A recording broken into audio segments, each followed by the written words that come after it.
Ever found yourself watching a grainy, distorted video late at night, feeling a sense of dread that's hard to shake? That, my friends, is probably analog horror. But what exactly is it? Think of it as a horror subgenre that dresses up in the clothes of our parents' media. Old VHS tapes, public access TV, and those chunky computer graphics from the 80s and 90s. It's all about the lo-fi vibe, the static, the tracking errors, the warped audio.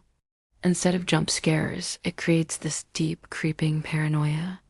The fear comes from the idea that something sinister is hiding just beneath the surface of the technology we once trusted.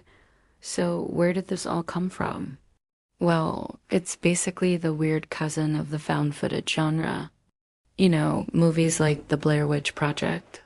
Analog horror took that idea of found media and applied it to old broadcasts and tapes. But its roots go even deeper, tapping into real-world anxieties about our media being hijacked.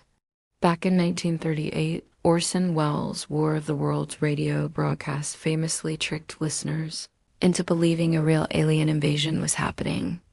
Then, in 1987, came the Max Headroom incident, where a Chicago TV broadcast was genuinely hijacked by a dude in a weird mask.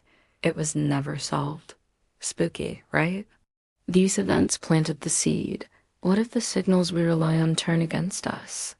Fast forward to the early internet, the Wild West of online content. This is where things really start to cook. The late 2000s gave us creepypastas and early web series like Marble Hornets, which took the Slender Man mythos and ran with it, proving that serialized horror could thrive online. But the real game changer, the one that gave the genre its name, arrived in 2015, Local 58. Created by Chris Straub, this series presented itself as a local TV station that would occasionally get taken over by terrifying cryptid broadcasts.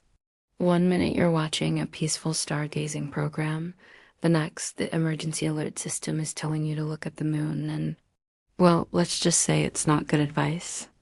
Local 58 set the gold standard, establishing the whole corrupted broadcast style that defines analog horror.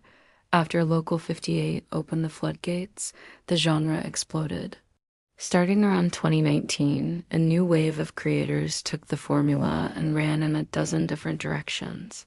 We got Gemini Home Entertainment, which uses old-school educational VHS tapes to slowly reveal a horrifying cosmic invasion. Then came the Walten Files in 2020, mixing the animatronic horror of Five Nights at Freddy's with the disturbing decay of forgotten videotapes. It's like Chuck E. Cheese's dark, cursed secret.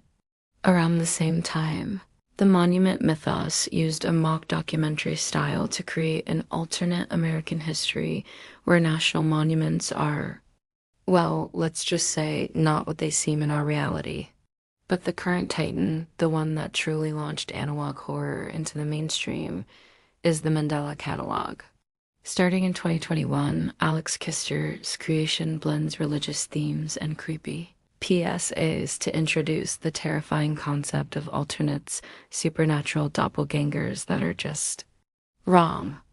Its massive popularity proved analog horror was here to stay. So why does this stuff get under our skin so effectively? It's a perfect cocktail of nostalgia and paranoia. It takes the warm, fuzzy feelings we have for old tech and twists them into something deeply unsettling. It plays on our modern fears of surveillance and misinformation. The genre is still evolving, even influencing mainstream projects like the Netflix series Archive 81 and the movie Skinamarink. It's also spawning a new subgenre, digital horror, which applies the same creepy principles to the early 2000s internet aesthetic.